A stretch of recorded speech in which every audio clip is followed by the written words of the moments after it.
Alors, nous voici à présent à l'heure de notre table ronde. Ceux qui nous rejoignent en live, bienvenue. Si vous n'avez pas été là sur ce début de matinée, nous sommes ensemble pendant 2 jours pour les 13e rencontres des conseils de développement. Nous allons débuter à présent une conférence, une table ronde dont le thème est en 2021, comment développer l'agir ensemble pour réussir les transitions. Et pour cette table ronde, je vais demander tout de suite à Marie-Laure Lambert de bien vouloir nous rejoindre. Elle est juriste, maître de conférence, directrice adjointe du laboratoire interdisciplinaire environnement et urbanisme à Aix-en-Provence, Aix-Marseille, Université. Bonjour, merci de l'applaudir. Je vais accueillir aussi Raphaël Pouillet qui va nous rejoindre, directeur d'une ONG qui s'appelle Democratic Society. Bonjour, vous pouvez vous asseoir tous les deux. Un mot sur Democratic Society. C'est une ONG qui a été fondée il y a 10 ans en Angleterre, qui est basée à Bruxelles, qui couvre à peu près 11 pays européens et qui travaille sur les aspects de l'innovation démocratique avec un regard sur les méthodologies de démocratie participative, justement, et les questions qui sont liées aussi à la démocratie en ligne. Vous nous ferez partager ces retours d'expérience et en tout cas ces observations faites au niveau européen. Et puis nous avons en visio avec nous, et on le voit bien, merci d'être avec nous, Pierre Status. Vous êtes enseignant-chercheur en philosophie politique à l'Université de Franche-Comté. Vous êtes l'auteur d'un ouvrage dont le tome 2 vient de paraître, qui s'appelle « Voyage en démocratie, la voie incertaine de la démocratie française ». Il est paru en mai 2020, sur lequel vous vous interrogez sur les démocraties modernes, les questions structurelles qui se posent à elles, et vous envisagez tout cela dans un cadre historique et social, celui de la société française contemporaine, pour ébaucher une voie incertaine, une voie difficile, celui d'une démocratie française qui serait émancipée. Vous allez apporter votre expertise sur, en particulier, la représentation, la démocratie, la défiance vis-à-vis de la démocratie et l'importance de la démocratie participative et représentative. On en parlera tout à l'heure. Voilà, merci à tous les trois d'être avec nous. Vous nous entendez bien, Pierre Status ? Oui, très bien, je vous remercie. Alors, on vous entend aussi. On va peut-être commencer avec vous, Marie-Laure Lambert. Vous avez donc un micro chacun. Je le disais, vous êtes directrice adjointe du laboratoire interdisciplinaire environnement et urbanisme à Aix-Marseille Université. Vous avez co-rédigé un ouvrage « Adapter les territoires au changement climatique », outils juridiques d'urbanisme et d'aménagement, qui est paru en mars 2020. On va justement avec vous interroger les intercommunalités face au changement climatique et les outils qu'elles ont pour agir. Comment on peut intégrer, première question, sur ces intercos, comment on peut intégrer déjà les documents de planification dans les actions des intercommunalités face au changement climatique. Alors, les outils sont nombreux, vous allez nous en parler. On va commencer par ça et citer quelques bons exemples. Oui, merci. Donc les intercommunalités, vous le savez tous, sont des personnes publiques. Et pour introduire, je voudrais peut-être reprendre l'intervention qui a été faite tout à l'heure sur les 2% d'émissions de gaz à effet de serre qui sont les émissions françaises au niveau mondial et qui représenteraient peut-être pas énormément des émissions globales. Je voudrais répondre en juriste, c'est-à-dire que même si on n'a que 2% de responsabilité sur ces émissions, eh bien c'est notre responsabilité de les faire baisser. On a des engagements internationaux au niveau des traités internationaux, de l'accord de Paris, de la convention de Rio au départ, en 92, donc ça fait longtemps qu'on a ces engagements internationaux déjà. L'accord de Paris est arrivé tard et aujourd'hui tout le monde se réveille un petit peu. Et ce qu'il faut que vous vous souveniez, c'est qu'une personne publique, comme les intercommunalités, quand elle a un pouvoir et une compétence, elle a une responsabilité derrière. C'est-à-dire que les intercos auxquels vous donnez des avis et des conseils, elles ont été instituées pour avoir certains pouvoirs, certaines compétences. Et bien, ça veut dire que derrière, il faut que le boulot soit fait, comme l'ont dit les deux acteurs tout à l'heure. C'est-à-dire que si le boulot n'est pas fait, il y aura des mises en responsabilité derrière. Vous avez peut-être suivi les affaires du Conseil d'État, l'affaire Grande-Sainte ou l'affaire du tribunal administratif de Paris, contre l'État français, qui ont condamné l'État sous astreinte, ça sera pour décembre 2022, à assumer ses engagements au niveau de l'accord de Paris, eh bien, il n'est pas impossible qu'à l'avenir, les mêmes contentieux, des recours soient faits contre des intercommunalités, contre des régions qui n'auraient pas fait leur part du travail. Voilà, donc ça c'est une introduction simplement, et je reviens à votre question. Donc quels sont les outils effectivement concrets dont disposent les intercommunalités? Alors comme toute personne publique, elles disposent d'abord de la commande publique, c'est-à-dire toutes les commandes qu'elles font pour construire des bâtiments, pour acheter des biens, pour acheter des produits, des produits alimentaires pour les cantines, etc.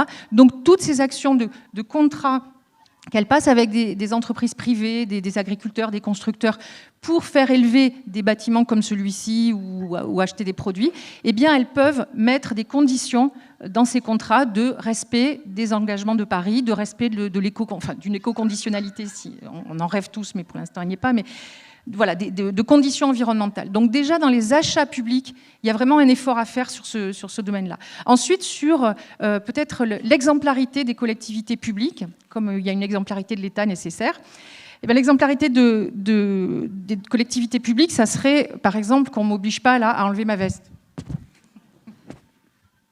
Parce qu'il fait un peu chaud sur cette. Parce qu'il fait trop chaud. Projecteurs. Voilà. Donc un bâtiment public, c'est inscrit dans le code de l'énergie. Il doit être, comme tout bâtiment privé, chauffé à 19 degrés l'hiver. Parce qu'on est en novembre. C'est vrai qu'en 19 degrés, on ne se balade pas en t-shirt, mais à 19 degrés, il faut qu'on s'habitue tous et qu'on donne l'exemple en tant que collectivité publique qu'en novembre, on met tous un petit pull et on ne surchauffe pas les bâtiments publics.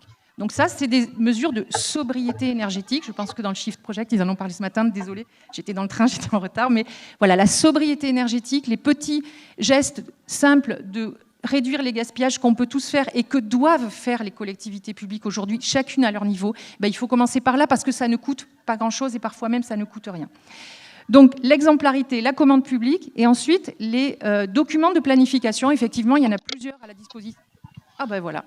Non, rapprochez le micro. C'était moi ? Allez-y. Il marche ? Oui, ça marche. C'est quand je le bouge.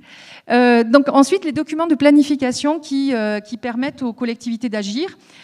Donc à l'échelle de la région, il y a le SRADET, peut-être que certains d'entre vous le connaissent. C'est un schéma très global sur les questions d'énergie, de climat, de déplacement, de gestion des déchets, de gestion des énergies renouvelables.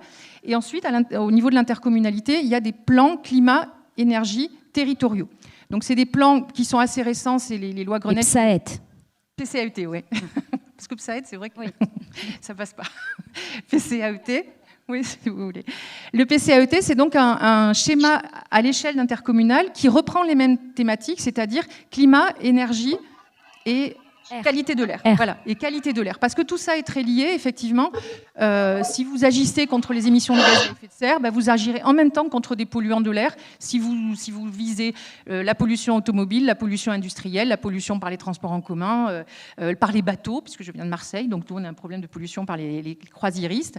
Voilà, donc chaque fois qu'on fait ces efforts sur le climat, la qualité de l'air et l'énergie, on va avoir des co-bénéfices, c'est-à-dire qu'avec la même mesure qui vise telle source de pollution, on va avoir des effets bénéfiques sur les trois aspects. Économiser l'énergie, limiter la pollution de l'air et justement agir sur le climat, enfin limiter l'impact qu'on a sur le climat puisqu'on va certainement baisser les émissions de gaz à effet de serre en faisant ça. Donc ça, c'est le premier outil, le PCAET. J'ai combien ? J'ai encore 30 secondes ? Oui. Ah, ça va. Allez-y. Ensuite, vous avez le SCOT et le PLU aussi. Le PDU peut-être d'abord, oui. Le plan de déplacement urbain. Donc les plans de déplacement urbain, c'est des plans qui existent depuis plus longtemps que ça, depuis 1981, la loi Loti, et qui ont été rendus obligatoires qu'en 1996. Et qui se sont développés du coup 4 ans après, c'est-à-dire en 2000. Donc vous voyez le temps qu'on perd entre 81 et 2000, les premiers PDU qui sont sortis.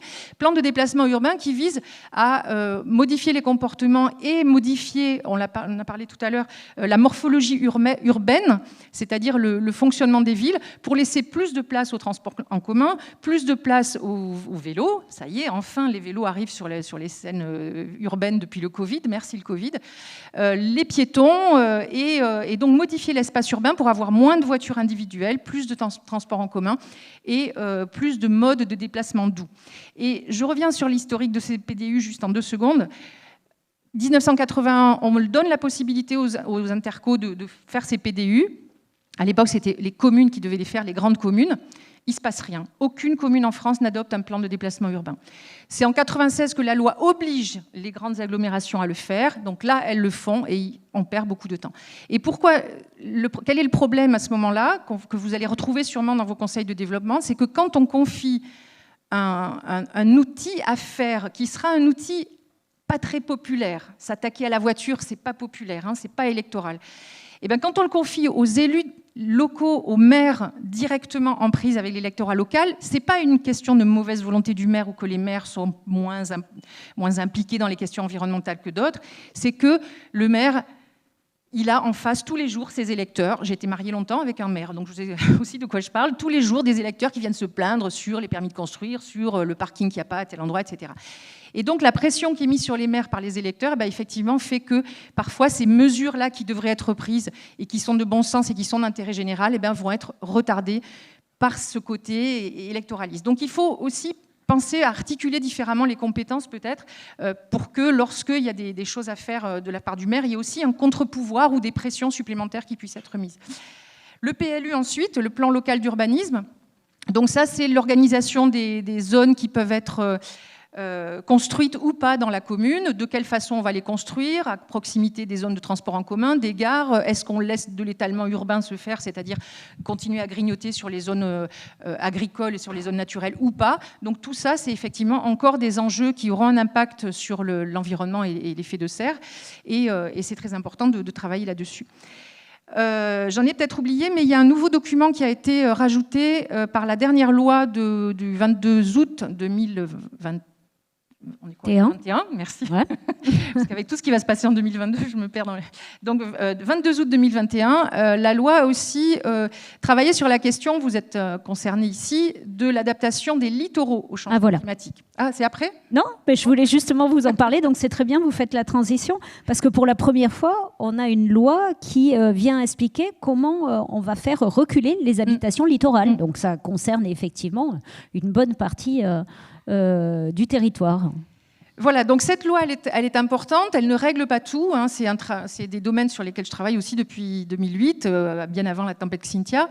Et cette question de la vulnérabilité des zones littorales urbaines au changement climatique, elle est extrêmement importante. Mais c'est l'autre volet de la question climatique. C'est-à-dire que ce qu'on vient de voir là, PCAET, PDU, PLU, c'est notre responsabilité d'atténuer le changement climatique et de prendre toutes les mesures possibles, même si 2%, 1%, 0%, j'en sais rien, mais de faire tous les efforts possibles pour essayer de limiter nos émissions de gaz à effet de serre et pour essayer de ralentir le changement climatique qui est déjà en cours.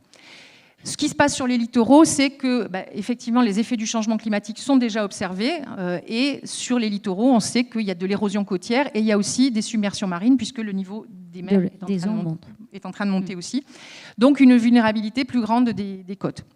Donc, s'il y a des questions, je répondrai à des questions là-dessus après. Le nouvel outil qui a été mis en place par la loi Climat et Résilience, ce sont des stratégies locales de gestion intégrée du trait de côte, qui devront être réalisées par les intercommunalités qui sont concernées par ce recul du trait de côte, c'est-à-dire l'érosion côtière. Alors pour l'instant, vous ne savez pas si vous êtes concerné ou pas, puisqu'on attend une liste qui va être établie par décret, enfin vous le savez un petit peu, mais ceux qui sont concernés, mais en tout cas le ministère va établir une liste des communes en France qui sont concernées par ces phénomènes d'érosion côtière, et ces communes devront établir une stratégie locale de gestion du trait de côte, c'est-à-dire comment il va falloir trancher entre les endroits où peut-être il faudra effectivement défendre le trait de côte. Je suppose que là, on est au bord de la mer, donc on ne va pas laisser la mer rentrer dans le palais des congrès de Saint-Raphaël. Donc peut-être il y aura des aménagements à faire, des murs, des digues, des enrochements, monter des digues, peut-être un jour comme à Saint-Malo, des digues très hautes.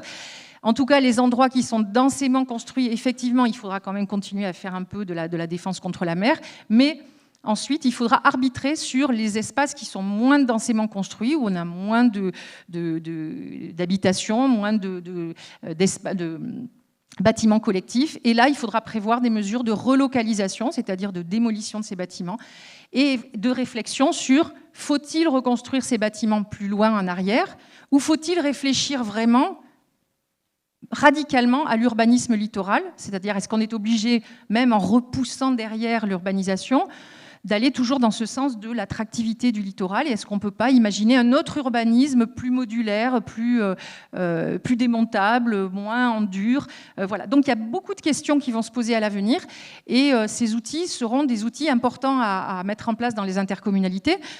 Donc ça s'est déjà fait sur la façade atlantique, hein, la région Nouvelle-Aquitaine a travaillé depuis longtemps avec un outil très intéressant, quand je parlais tout à l'heure du rôle du maire et des contre-pouvoirs, un outil qui s'appelle le GIP, Littoral Aquitain. GIP, c'est un groupement d'intérêt public. Un groupement d'intérêt public, c'est un groupement dans lequel travaillent ensemble les intercommunalités, la région, les départements et l'État. Et au lieu de se disputer toujours sur « Ah, vous nous avez imposé un plan de prévention des risques, oh, on ne peut plus construire, oh, c'est pas bien, etc. » et on n'est jamais d'accord, eh bien, il a fallu trouver des accords pour mettre en place des stratégies, une stratégie régionale, donc qui existe déjà sur la côte aquitaine, et des stratégies locales qui ont déjà été développées, y compris dans des départements qui étaient même sourds à la question, je vais dire, comme le Pays Basque, un département très touristique, avec des valeurs des biens immobiliers, vous imaginez, au Pays Basque, hein, c'est un peu comme ici chez vous ou à côté. À Marseille, c'est un peu moins cher, ça va.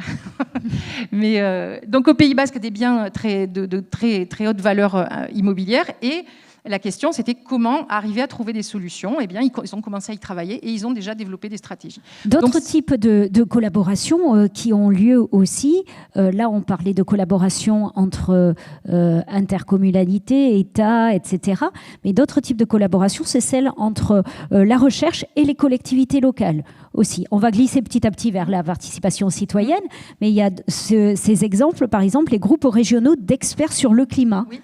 On peut donner peut-être des exemples? Oui, alors justement pour amener de la connaissance peut-être qui est disponible dans les universités, dans les groupes de recherche comme le CNRS, etc., vers les acteurs de terrain, se sont mis en place d'abord des observatoires du changement climatique, un national et puis des observatoires sur les littoraux, et puis des groupes régionaux d'experts sur le climat, donc on appelle ça des GREC, et ici en PACA, vous en avez un qui est le GREC Sud, donc qui est un groupe de chercheurs dont je fais partie, avec des géomorphologues, des hydrologues, des écologues, des chimistes de l'atmosphère, etc., qui font des petits documents qui sont des cahiers, en fait, pas très longs, et qui essayent d'apporter donc des connaissances précises mais vulgarisées et adaptées à la région ou à certains territoires aux élus locaux. Donc ça, c'est des travaux vraiment de valorisation et de vulgarisation en direction des acteurs locaux. Alors, on va glisser vers l'implication des citoyens.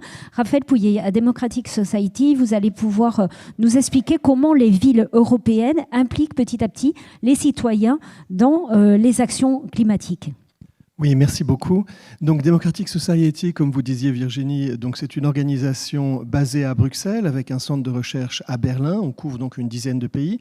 Et ce qui est intéressant, c'est qu'on a commencé d'abord comme organisation qui s'intéressait aux questions de participation citoyenne et d'innovation démocratique. Alors, d'innovation démocratique, on pense d'abord à la manière dont l'Internet a pu être utilisé pour créer des consultations, des plateformes. On connaît les budgets participatifs notamment.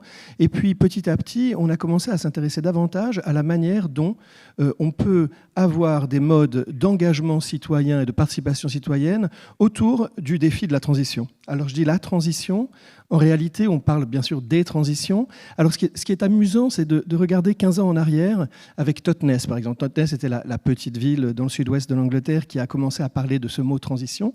Et quand on va un petit peu on fait l'archéologie d'Internet, un petit peu, on retombe sur des vieux enregistrements de ce maire de Totnes qui avait l'air beaucoup plus jeune à l'époque et qui nous explique que la grande transition, c'est la transition énergétique parce qu'on arrive au pic de production pétrolière. Donc c'est amusant parce qu'en réalité, on se rend compte qu'on parle de transition comme si on parlait exactement de la même chose depuis un certain temps. Et en réalité, ce sont des thèmes qui sont assez, alors qui se transforment au fur et à mesure, qui ont plusieurs facettes, évidemment, en fonction des périodes. On les regarde de différentes manières. Mais tout ça pour dire qu'en réalité, travailler sur l'engagement des citoyens autour de la mobilisation sur les transitions, dans les villes européennes, comme vous dites, c'est en réalité déjà travailler sur une question d'intelligence collective, travailler sur des systèmes complexes. On se rend compte parce que l'action publique est de plus en plus dérégulée, parce que des acteurs de plus en plus différents agissent, qu'il faudra voir quand une ville, une métropole et également un territoire, je veux dire un territoire au sens intercommunalité rurale, quelle que soit sa nature. L'idée, ça va être de regarder quels sont les grands défis et ensuite de s'attaquer à ces transitions vues sous leurs différents angles avec des modalités qui sont à chaque fois différentes. On va faire du sur-mesure à chaque fois. Pardon. Peut-être vous allez et pouvoir donc pour nous aller dans donner des exemples précis, justement. exactement. Vous m'avez parlé quand on a commencé à préparer cet échange de Leuven 2030. Vous pouvez nous expliquer ce que c'est ? C'est ça. Donc Leuven, donc c'est la prononciation mal prononcée bien sûr en néerlandais de la ville de Louvain, pour ne pas la confondre avec Louvain-la-Neuve, qui est une ville nouvelle en Wallonie. Et c'est un petit peu ce qu'on appellerait un petit peu ces villes un peu démonstratrices. Vous savez, on a des territoires démonstrateurs en matière d'adaptation au climat ou de participation citoyenne en France. Dans le cas de Leuven, alors Leuven 2030, c'est assez amusant parce que c'est une organisation non gouvernementale, une ONG, à laquelle participent le maire de Leuven, le patron de la régie des transports, des citoyens lambda, entre guillemets, l'université de Leuven, qui est très connue, et qui, en réalité, propose un modèle, un sur-mesure, qui ne se fait à peu près que là-bas, où ce sont eux qui se sont mis ensemble à partir de 2016 pour se dire on va travailler ensemble sur une feuille de route pour arriver à du zéro carbone en 2030. Et ce qui est intéressant, c'est que ça a été avec un système de financement innovant, dans le sens où en fonction des revenus de l'entité qu'on représentait, évidemment le citoyen lambda, je pense, devait payer quelque chose comme 50 €. Évidemment, l'université de Leuven, qui est titanesque, devait payer quelque chose de l'ordre de plusieurs dizaines de milliers d'euros. Et donc chacun à la mesure de ses moyens, pouvait entrer donc dans cette ONG et a pu participer à la rédaction d'une feuille de route climat avec un certain nombre d'actions, avec des grands piliers. Et si vous voulez, la condition pour entrer dans cette ONG, c'était de s'engager à ne pas faire de greenwashing, donc c'est-à-dire de montrer qu'on s'engageait sur des choses concrètes, donc un petit peu ce qu'on fait dans l'action publique en règle générale. On doit prouver avec une logique d'intervention que ce qu'on fait va donner des résultats et qu'on est capable de les mesurer. Mais voilà, ce qui était particulièrement intéressant à Leuven 2030, ça a été d'une part le fait de mettre ensemble, avec un changement de posture radical, avec une présidence tournante pour cette ONG, où parfois on va avoir le maire de Leuven qui est président, l'année d'après le patron de la régie de transport, l'année d'après le patron d'une ONG activiste, comme on en connaît beaucoup.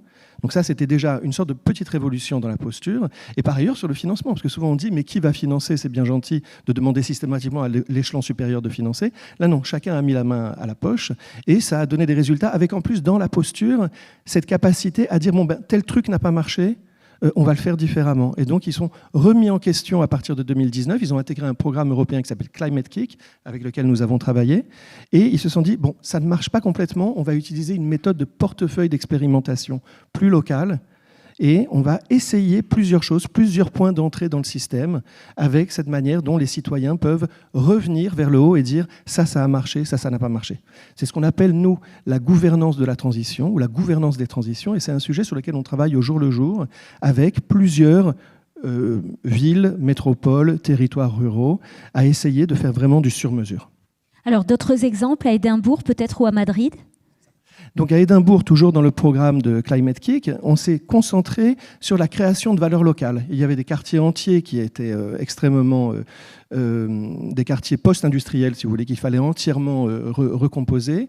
Et il y avait par ailleurs une production de bois local. Et il y a eu cette idée de travailler sur ces matériaux biosourcés pour construire ces nouveaux quartiers en mettant la population, donc des quartiers environnants, ce quartier n'est pas encore réellement habité ou peu habité, mais de les impliquer sous forme de groupes citoyens avec des ateliers participatifs dans lesquels on faisait entrer bien sûr les producteurs de ces matériaux de construction pour aller participer à la mise en place de ce plan. Et c'était une autre manière d'engager les citoyens sur la qualité de leur habitat et sur les valeurs auxquelles ils croyaient. Donc il y a vraiment une question aussi ici de sens.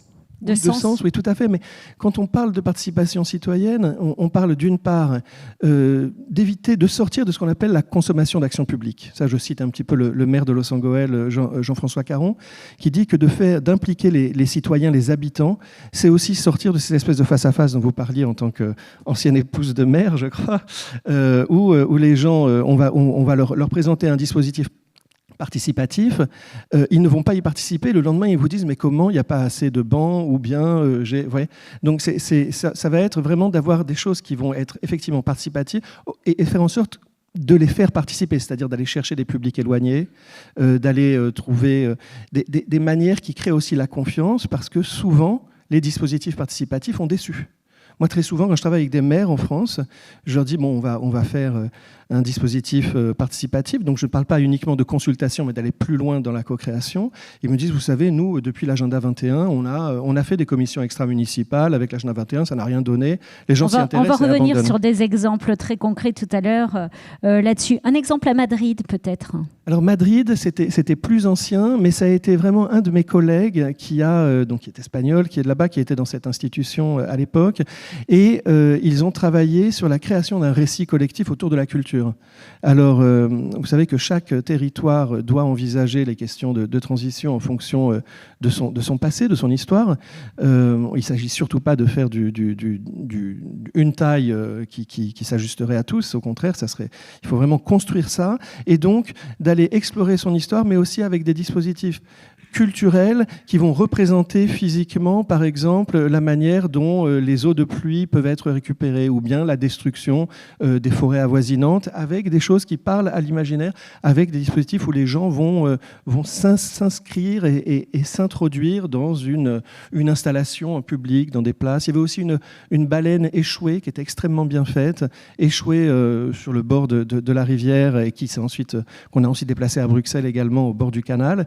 Et parce que ça impressionne les gens, ils ne comprennent pas ce que c'est, ils arrivent et là, il y a des explications. Donc, voilà, alors, parce qu'on va revenir tout doucement vers la France, parce qu'on va retrouver Pierre Status, on va donner un exemple, pour finir, peut-être de l'action climatique connectée à la justice sociale, en prenant un exemple à Paris.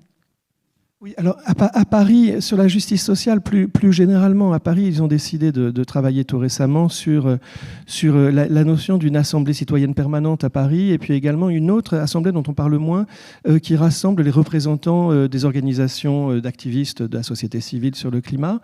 Et il y a par ailleurs encore une autre nouveauté, c'est que les budgets participatifs maintenant à Paris intègrent le jugement majoritaire, ce qui consiste, on est toujours dans des idées de sortir au maximum de la polarisation et du binaire, et de faire en sorte que les choix qui sont effectués rassemblent le plus grand nombre. Et donc, alors, justice sociale, moi j'aime bien aussi l'exemple d'Est Ensemble, la convention citoyenne mise en place par la communauté urbaine autour de Montreuil, Bondy, etc., Romainville, donc dans le nord-est de Paris, qui sont des questions, j'en ai pas mal parlé avec eux, qui sont des territoires assez pauvres, et où justement on va faire entrer par le système donc de tirage au sort, mais aussi de stratification sociale, socio-économique, socio-professionnelle, des gens qui normalement n'ont pas du tout voix au chapitre. Et ça, c'est une des grandes choses. La ville de Toronto, je ressors de France rapidement, mais la ville de Toronto a innové là-dessus de manière que je trouve tout à fait passionnante,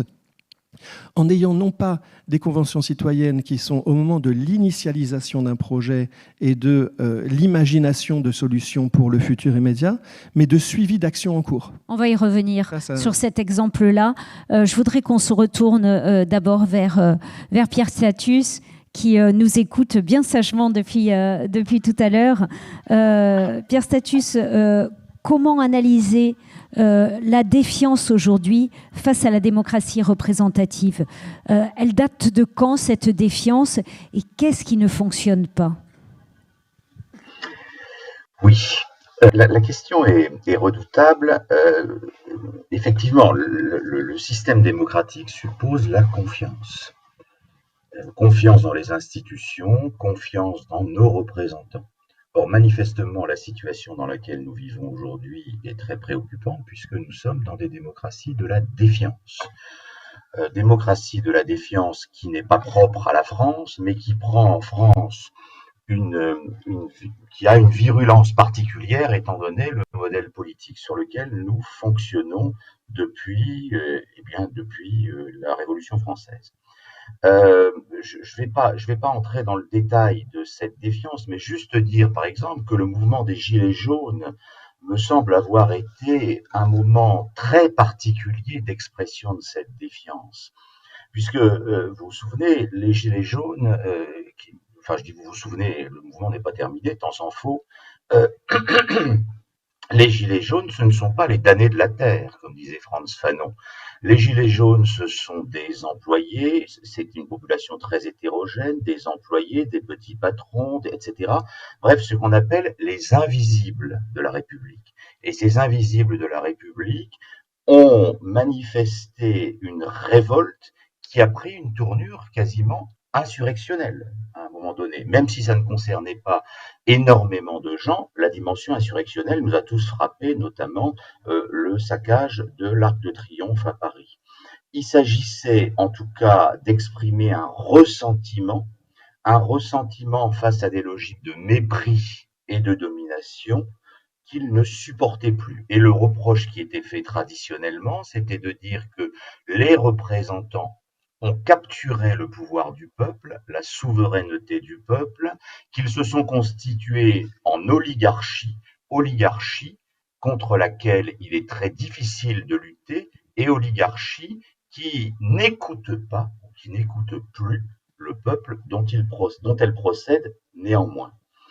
De sorte que on a une société française assez étonnante, une société qui est à la fois apathique sur le plan des votes, confère les taux d'abstention, et en même temps un bouillonnement social qui fait voir une demande d'implication plus importante, une demande de participation, j'y reviendrai, plus importante, et on a cette ambivalence de la société française aujourd'hui. Ambivalence qui est très préoccupante et qui ne me dit rien qui vaille, pour vous dire les choses clairement, s'agissant de la prochaine élection présidentielle dont nous nous rapprochons. Alors, à partir de ce constat-là, alors ce constat-là est fait par nombre de gens.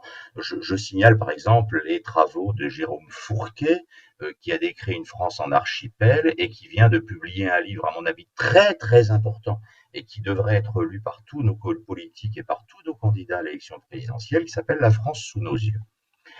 Cela étant, la question est de savoir comment on en est arrivé là. Alors, comment on en est arrivé là? Quand on est face à une difficulté comme cela, il faut se donner un peu de profondeur historique. Un peu de profondeur historique qui va nous permettre de retracer une histoire rapide. Alors, je vais faire ça en 3 points, rassurez-vous Virginie, rapidement. Un premier point, quelle a été la synthèse démocratique après 1945? Un deuxième point, comment nos démocraties ont décroché à partir des années 70? Et un troisième point, quelles sont les pistes pour renouer avec cette démocratie de la confiance? Premier point, la synthèse après 1945. Après 1945, il s'agit de reconstruire l'Europe, qui est un champ de décombres, et se constitue ce qu'on pourrait appeler une synthèse démocratique dans tous les pays européens, et ça vient notamment d'ailleurs de l'Angleterre. Je vous signale qu'en 1945, Winston Churchill est battu par un quasi-inconnu, Beveridge, alors même qu'il vient de sauver l'Angleterre du péril nazi. Que dit-on en 1945? On construit une synthèse démocratique autour de 3 thèmes principaux. Premièrement, il faut piloter l'économie. Deuxièmement, il faut protéger les citoyens. Troisièmement, il faut donner une priorité au pouvoir exécutif. Je reviens sur ces 3 points. Premièrement, piloter l'économie. Piloter l'économie, ce sont les théories de Keynes. Ça consiste à dire que la crise de 29 qui a fait le lit des totalitarismes reposait sur une impuissance, sur une impuissance des politiques publiques. Et donc il faut, par l'État, dorénavant, construire des politiques publiques. En France, ça a donné lieu au mouvement gaulliste, oui, la période du général de Gaulle, mais même dès 1945, la création de l'ENA, la création de l'INSEE, etc. C'est-à-dire la création de ce qu'un historien américain, Philippe Nord, appelle un New Deal français. Deuxième thème, le thème, et oui, j'ai oublié de signaler, par exemple, la question des pouvoirs publics, des services publics en France. Le service public est un thème très intéressant. C'est une propriété collective, c'est-à-dire que ce sont des services qui ne peuvent pas être détenus par des capitaux privés et qui sont là pour servir la collectivité dans son ensemble. Deuxième thème, protéger les citoyens. Protéger les citoyens contre les aléas de l'existence. L'État social en France se met en place dès la fin du XIXe siècle. C'est un texte de Léon Bourgeois qui s'appelle Solidarité. Mais c'est en 1945 qu'on crée un système général de protection sociale que vous connaissez tous, qui s'appelle la sécurité sociale. La sécurité sociale qui ensuite a continué son développement jusqu'à nos jours. Il s'agit de véritablement protéger le citoyen des aléas de l'existence. Troisième thème, le thème du recentrage sur le pouvoir exécutif.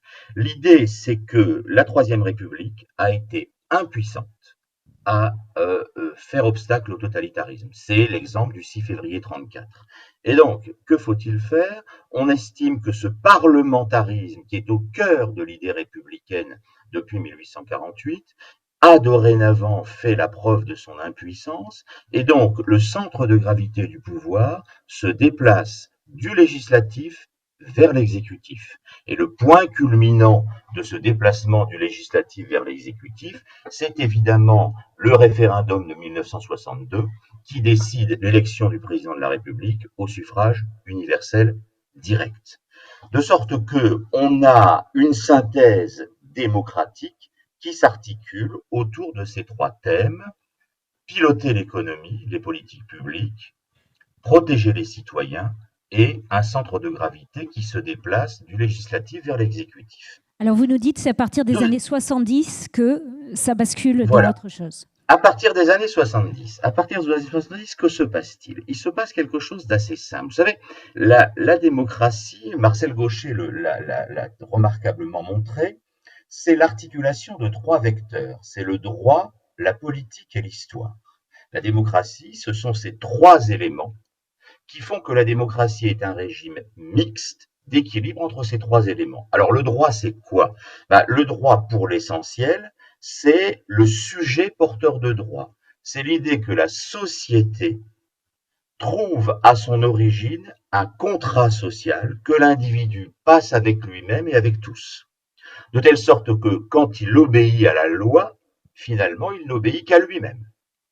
C'est l'idée que dorénavant, l'origine des sociétés se trouve dans le consentement des individus. Et évidemment, la structure du sujet porteur de droit est essentielle. Deuxièmement, la démocratie, c'est la politique. La politique, pour l'essentiel, c'est un mouvement de sécularisation du traitement des affaires humaines. Et de ce point de vue-là, le développement de l'État est au cœur de cette dimension politique. Et troisième thème, c'est l'histoire, c'est que nos sociétés modernes et démocratiques sont des sociétés qui sont tournées vers l'avenir, là où les sociétés religieuses étaient tournées vers le passé et vers la révérence envers le passé. Que se passe-t-il dans les années 70? Eh bien, très simplement, cette harmonie entre les trois vecteurs que je viens de signaler, le droit, la politique et l'histoire, se défait. Pourquoi? Parce qu'on a un emballement du droit qui laisse sur le chemin la politique et l'histoire. Emballement du droit qui est ce qu'on appelle l'individualisation des sociétés modernes. Individualisation des sociétés modernes qu'on voit dans la société de consommation, individualisation des sociétés modernes qu'on voit dans la juridicisation du politique, etc., etc. De telle sorte que c'est la possibilité même de faire société qui se met à poser problème, puisque nous sommes dans un processus extrêmement fort d'individualisation. Et cela se fait au détriment de la politique, puisque l'État, finalement, est voué à l'impuissance face à ce mouvement d'individualisation, puisqu'il ne peut jamais coller à ces individualisations multiples. Et d'autre part, l'histoire est également laissée sur le côté, puisque nous manquons, et l'effondrement de l'Union soviétique en 1991 va dans ce sens, nous manquons dorénavant de perspectives d'avenir, et nous sommes enfermés dans un présent perpétuel. Donc, qu'est-ce que c'est que la crise de la démocratie que nous vivons aujourd'hui, la crise de défiance? C'est ce mouvement phénoménal d'individualisation du social qui déconstruit l'harmonie entre les trois vecteurs. Mais attention, en même temps, ce mouvement d'individualisation du social est un progrès démocratique. C'est là le paradoxe. C'est-à-dire que ça n'est pas antidémocratique puisqu'une société démocratique, c'est une société des individus. Et donc, aller de plus en plus du côté d'une individualisation du social, c'est aussi un progrès démocratique. Mais c'est un progrès démocratique qui en vient à saper les fondements de la démocratie. Mais alors, comment repenser cette démocratie représentative qui est insuffisante et comment repenser la participation citoyenne? Alors, je crois que les pistes sont, moi personnellement j'en vois trois. Je crois qu'il faut d'abord repenser l'action de l'État. Alors, vous avez remarqué, je dis bien repenser l'action de l'État et non pas réformer l'État. Réformer l'État, c'est pas très intéressant. Ce sont les politiques qui ont été menées ces dernières années, la RGPP, la Révision générale des politiques publiques, etc., où on réduisait drastiquement le nombre de fonctionnaires indépendamment de leurs administrations de rattachement, ce qui était totalement absurde. Réformer l'action de l'État, c'est, je crois, que nous devons passer d'une logique de production publique à une logique de construction de l'action publique. C'est-à-dire que dorénavant, l'État doit rendre possible une construction publique de son action et non pas livrer clé en main des solutions toutes faites. L'observatoire très, très particulier pour bien comprendre ça, par exemple, ce sont les politiques urbaines. Les politiques urbaines aujourd'hui sont passées d'une logique de production publique à une logique de construction de l'action publique. Deuxième piste que je vois, c'est notre thème, c'est l'institution du commun. C'est l'institution du commun autour d'une démocratie, de la participation, de la délibération. J'y reviendrai tout à l'heure. Et je crois que nous vivons un tournant délibératif de la démocratie. Et de ce point de vue-là, l'action des CODEV de 1999, mais aussi ce qui a été fait par Jean-Pierre Raffarin avec le CNDP, mais aussi la toute récente Convention citoyenne, va dans ce sens d'un nouvel âge délibératif. Et le troisième point, je m'arrête juste là-dessus, la politique française a surestimé. Ça n'est pas que les gens veuillent pas participer à la chose politique. Je l'ai dit tout à l'heure, ils veulent participer à la chose politique. Simplement, ils ne comprennent pas à quoi elle renvoie. Ça manque de perspective, ça manque de diagnostic global. Et donc, la politique française a beaucoup mis l'accent sur la fonction de décision en laissant de compter la fonction de diagnostic global sur les questions qui nous occupent, dont la transition écologique est un exemple patent. Et donc, tant qu'on n'associera pas le diagnostic global et la décision, alors les politiques publiques rendront les citoyens perplexes et méfiants. Alors, je vais faire agir Raphaël Pouillet à ce qui vient d'être dit. Oui, écoutez, moi je me régale en écoutant Monsieur Status parce que je vois quelqu'un qui a travaillé, qui travaille depuis longtemps et sur des questions avec une approche peut-être aussi plus théorique et plus ancrée sur les réformes de fond.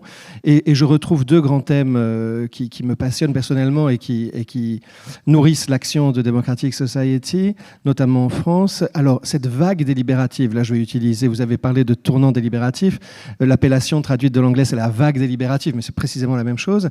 Et ça a été repris par l'OCDE. Maintenant, c'est vraiment un programme de travail de l'OCDE qui a énormément de poids et de visibilité et qui coordonne toute une série de groupes de recherche.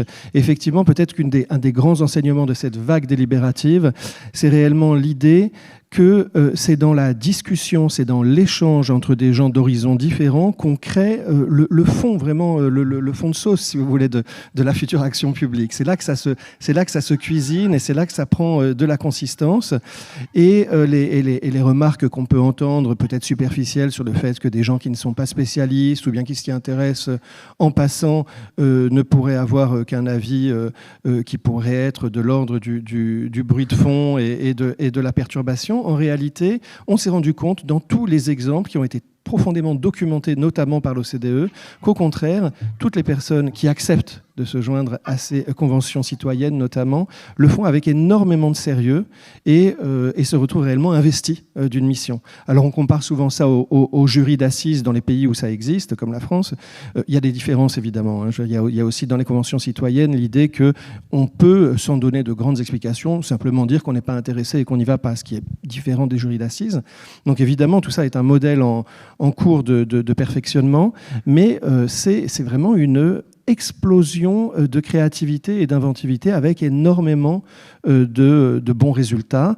Alors on parle souvent, je reviens encore à la Belgique, je ne suis pas belge, mais mon organisation y passe pas mal de temps. L'entité à l'est de la Belgique, l'entité germanophone à l'est de la Belgique, qui compte, je pense, pas plus de 50 000 habitants, est vraiment la grande pionnière en la matière et a créé une assemblée citoyenne permanente. Alors, bon, le modèle de Paris, maintenant tout récent, est peut-être similaire. Mais voilà, en tout cas, on voit qu'enfin, on sort de cette citation de Churchill, moi qui m'a toujours fatigué. Elle est peut-être un petit peu inventée, j'en sais rien, parce que Churchill, on lui prête beaucoup de citations, mais cette citation sur « c'est un mauvais système, mais c'est le moins mauvais de tous », je crois que ça a fatigué beaucoup de gens. Et c'est bien d'enfin sortir de ce mur de briques, quoi. Alors l'autre chose, c'est l'action de l'État. Et là-dessus, vous savez, il y a un livre d'ailleurs qui est sorti tout récemment qui s'appelle « L'État qu'il nous faut ». Qui lance aussi quelques pistes. On est quand même aussi dans un problème de dérégulation, de déréglementation dans tous les sens. Et c'est bien gentil de demander aux gens de voter pour des personnes qui ensuite vont vous dire « mais vous savez, c'est pas moi qui décide ». Donc je vous ai promis que je ferais ça parce que c'est la règle du jeu, c'est le théâtre républicain. Mais en réalité, j'ai pas ça dans les mains, j'ai pas les outils. On gère de la dette, on gère de l'intérêt sur la dette, on gère des remboursements. Vous voyez ce que je veux dire? Donc c'est ça et beaucoup d'autres choses. Mais réinventer l'État, réenchanter l'action publique avec la réinvention d'un État où les citoyens ont toute leur part dans le diagnostic, dans ce sur-mesure d'aller comprendre, cartographier le système complexe que peut être une ville, que peut être un pays, cartographier les co-bénéfices, mais aussi les interactions et les parfois difficiles au départ, auxquels on n'aurait pas forcément pensé. On est en système complexe. Ça peut vraiment réenchanter l'action publique et donner envie aux gens de s'y remettre. Alors, on a entendu le mot à plusieurs reprises. Je voudrais qu'on s'arrête sur un exemple. C'est la Convention citoyenne qui a été tentée. Pierre Status, peut-être une explication sur cette Convention citoyenne dont on a beaucoup parlé. Alors, oui, avec plaisir, Virginie. Sur la Convention citoyenne, il faut que je précise mon entrée. Je ne me suis pas intéressé au débat. Je ne me prononce pas sur les mesures qui ont été proposées par la Convention citoyenne et qui ont été reprises plus ou moins par le gouvernement, à la fois dans le plan de relance pour la France, etc. Bon. Alors, moi, ce à quoi je me suis intéressé, c'est à ce que j'ai appelé, faute de mieux, l'ingénierie démocratique. C'est-à-dire, parce que, vous comprenez, et c'est un travers des philosophes, c'est toujours facile d'avoir des idées générales, mais les idées générales, généralement, elles sont infalsifiables. Le diable se cache dans les détails, c'est-à-dire dans le comment. Et donc, moi, je me suis intéressé à l'ingénierie démocratique. Alors, sur cette ingénierie démocratique, je voudrais faire préalablement, si vous voulez bien, si vous me le permettez, une distinction. Je crois qu'il faut distinguer la délibération et la participation. Il faut faire attention à bien savoir de quoi on parle. Il s'agit... alors, qu'est-ce que c'est que la démocratie participative de manière très globale? Ce sont les multiples initiatives qui visent à associer les citoyens au processus de décision politique. Très bien. Mais ensuite, il faut distinguer les processus participatifs et les processus délibératifs. La participation, consulter les citoyens pour recueillir leurs paroles sur des sujets donnés. Autrement dit, l'opinion du citoyen est un déjà là que j'essaie de recueillir et éventuellement de mettre à l'épreuve. Toute autre chose, démocratie délibérative. La démocratie délibérative, ça relève de ce que le philosophe Jürgen Habermas appelle l'éthique de la discussion. C'est-à-dire que l'idée selon laquelle une décision normative n'est légitime que si elle se fonde sur des raisons issues d'une discussion publique à laquelle tous les citoyens peuvent participer en droit. Autrement dit, l'intérêt général, là, il se construit dans cette pratique de la discussion, laquelle pratique de la discussion, et c'est la différence notable avec la participation, va supposer des éléments d'information. Autrement dit, il va y avoir un lien entre la Convention citoyenne, par exemple voulue par le président de la République, et les experts sur le climat, puisque la lettre de mission qui avait été donnée par le Premier ministre à cette Convention citoyenne, c'était réfléchir à l'émission de gaz à effet de serre et en articulant cette question avec la question de la justice sociale. Parce que vous savez bien, en écologie, c'est assez simple. Tout le monde est d'accord sur le constat. Il faut réduire, il faut aller vers une économie et une société plus vertueuse à l'égard de la planète. Mais évidemment, quand on entre dans le détail pratique des mesures, c'est là que ça se corse. C'est-à-dire, tout le monde est d'accord, mais dès lors qu'on dit, il va falloir, par exemple, limiter ceux qui protègent le transport routier, les routiers disent non, nous si on augmente le prix du gasoil, on pourra plus exercer notre métier, etc., etc. Autrement dit, c'est très facile de trouver un accord, mais c'est très difficile de proposer des mesures. Et donc, la volonté commune n'est pas un déjà là, elle résulte d'une procédure de discussion. Et le citoyen, à ce moment-là, l'idée c'est que le citoyen améliore son opinion par la pratique de la discussion et d'une discussion éclairée par une information préalable. De sorte que se profile au bout du compte l'image d'un bon citoyen qui pourrait émerger de cette éthique de la discussion. Donc vous voyez, ce que je veux dire par là, c'est que les codev sont créés par la loi de 99. Et j'ai regardé de près les statuts des codev, etc. Et je me suis aperçu que la création des codev, indépendamment des discussions qui ont eu lieu et du travail qui a été fait, je parle uniquement des structures, ça traduit un moment où on ne savait pas très bien. On avait tous l'idée qu'il fallait développer la participation, mais on ne savait pas très bien comment faire et comment procéder. Et par exemple, dans la constitution des codev, on dit les codev peuvent être soit reposés sur le bénévolat, et alors si ça repose sur les bénévolats, à ce moment-là viendront les gens qui ont le temps à consacrer à cela, ce qui exclut de fait une autre partie de la population. Ça va devenir des professionnels de la consultation. Mais d'un autre côté, on dit au codev, vous pouvez aussi effectuer du tirage au sort. Oui, mais à ce moment-là, vous comprenez bien, ce sont deux logiques différentes, etc. Donc, on a eu une loi, la structuration des codev, dont on dit d'ailleurs qu'elles ne sont pas vraiment des institutions. On y a mis tout ce qu'on savait à l'époque. Mais aujourd'hui, je crois que l'évolution, par exemple, des codev, j'y reviendrai si vous me posez la question, j'espère que vous me la poserez, c'est probablement d'aller plus loin dans cette distinction entre participation et délibération. J'aurais beaucoup de choses à dire, Virginie, mais je ne vais pas monopoliser la parole. Alors je voudrais juste, puisqu'on a évoqué la Convention citoyenne du président de la République, vous en avez expliqué de quoi on parlait quand on parlait de Convention citoyenne.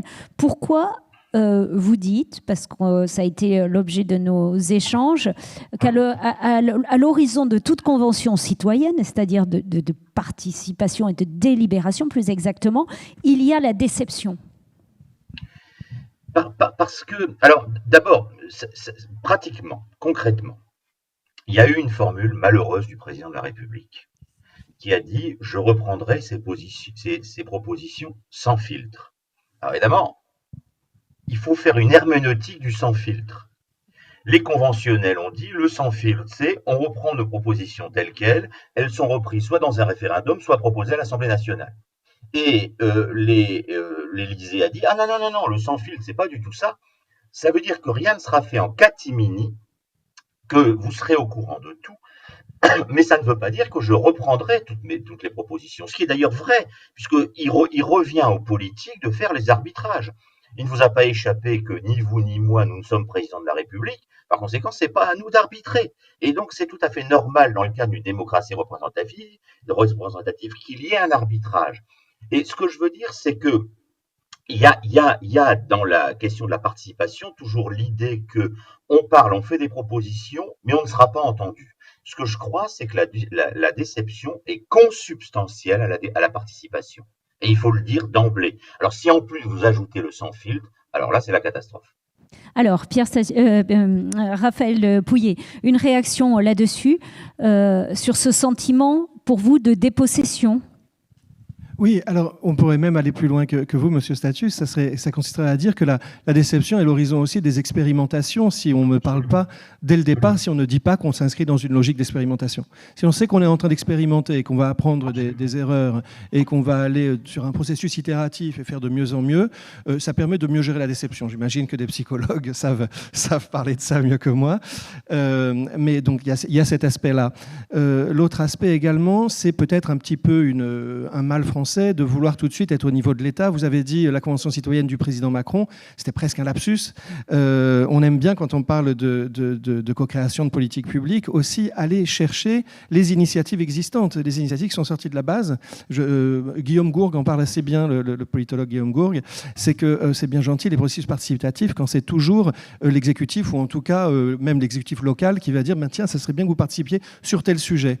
C'est dommage qu'on voulait participer sur complètement autre chose, et d'ailleurs on a des idées déjà en cours qu'on est en train d'expérimenter. Vous voyez, donc je pense que voilà, c'est aussi cette question de posture qu'il faut regarder. Et puis comment impliquer les citoyens, pas seulement au démarrage. Alors vous nous donniez un exemple sur lequel je vais rebondir tout à l'heure et vous permettre de finir, qui était celui de Toronto, je crois. Oui, c'est ça, parce qu'on se rend compte qu'on est parfois un petit peu obnubilé par les conventions citoyennes qui vont permettre de désigner des actions. Parce que souvent, les citoyens, dans leur mécontentement, vont dire « mais le gouvernement ne fait pas ce dont on a besoin ». Mais dans l'ensemble de l'action publique, heureusement, ça s'est amélioré depuis un certain temps avec ce qu'on appelle le suivi et l'évaluation des politiques publiques. Eh bien, il y a bien sûr la décision de faire quelque chose. Il y a même parfois l'annonce du financement qui, dans 9 fois sur 10, voire plus, ne correspond pas à des financements réels après. Ça, c'est un des grands problèmes aussi des COP et des choses comme ça. Mais si vous voulez, il y a cette idée que c'est bien d'impliquer davantage les citoyens dans la décision de ce qui va être fait. C'est bien aussi au niveau local d'aller prendre en compte ce qui est déjà fait de manière autonome par les habitants, les citoyens. Mais la question, c'est comment on va regarder ce qu'on appelle, entre guillemets, les coups déjà partis. Comment est-ce que les habitants vont pouvoir donner un avis sur ce qui a déjà été conçu et déjà été lancé. Alors, ça peut avoir été conçu d'une manière à la mode, disons, de la co-création, mais c'est parce qu'on a co-créé une action avec les citoyens, avec les associatifs, avec le secteur privé, etc., qu'ensuite on doit la laisser, et comme un ballon à l'hélium, le laisser s'envoler, c'est complètement idiot, ou bien le laisser entre les mains simplement de l'exécutif local, qui pourra ensuite... C'est-à-dire il faut permettre ensuite à cette participation citoyenne d'avoir un regard... évaluateur ou de suivi, c'est ça? Alors, c'est une des grandes questions, parce que si on veut évaluer, on a travaillé là-dessus avec plusieurs collectivités, si on veut évaluer, il y aura le problème du caractère scientifique de cette évaluation et de la quantification, qui est vraiment un grand souci. Et donc c'est pour ça qu'on aime bien le modèle de Toronto, qu'on a proposé à un certain nombre de collectivités en France, qui correspond à l'idée en réalité de dire on ne pourra pas juger avec tous les outils techniques la qualité de votre action. Si vous décidez de prolonger une ligne de métro, de refaire une digue sur le lac Ontario, je crois, ce genre de choses, ça va être plutôt de dire on va présenter la substance de cette action pendant un week-end à un panel représentatif de la population du Grand Toronto, dans ce cas d'espèce. Et on va permettre à des gens qui ne sont pas du tout impliqués dans la politique publique de donner un avis. Alors l'idée réellement, c'est de parler à la diversité des habitants. Alors évidemment, on va parler de la diversité de genre, d'origine. C'est un pays d'immigration, le Canada bien entendu, donc d'origine, de code culturel, de besoins, etc. Et là, on touche à des questions de design participatif des politiques publiques, où on va demander leur expertise d'usage aux habitants, parce qu'il n'y a aucune raison que le technicien ou la technicienne de la ville sache exactement comment on vit tel quartier et comment on pratique tel transport public, par exemple. Vous voyez ? Et donc cette idée, c'est qu'ils vont se réunir pendant pendant un an, donc pratiquement tous les mois, avec un petit interlude en été, et choisir des thèmes différents et à chaque fois écouter des experts, discuter entre eux et donner un avis qui tient sur une feuille A4, si vous voulez. Donc cet avis ne va pas être révolutionnaire, mais ça permet de parler aussi à la collectivité et de dire, regardez, nous on a vu ça, on a noté tel et tel problème, on aimerait bien que ça s'améliore. Il n'y a pas de promesse que ça s'améliore, mais disons que ça fait partie d'une manière de concevoir la politique qui soit plus ouverte. Marie-Laure Lambert, on a parlé de cette convention citoyenne, de la déception qui était au bout de toutes ces conventions, mais il en reste quand même des choses. Alors je voudrais qu'on dise un mot de la convention citoyenne, climat et résilience. Oui, donc je suis d'accord avec tout ce qui a été dit sur la déception, effectivement, à l'issue de ces processus, comme on l'a pu l'avoir aussi en Islande, hein, quand ils ont essayé de construire une constitution par le biais des citoyens tirés au sort, et qui a été ensuite confisquée par les parlementaires. Voilà. Donc, c'est des choses qui se sont déjà vues. En revanche, il y a eu un précédent en matière environnementale à cette Convention citoyenne sur le climat. C'était dans les années 90, sur la question des OGM.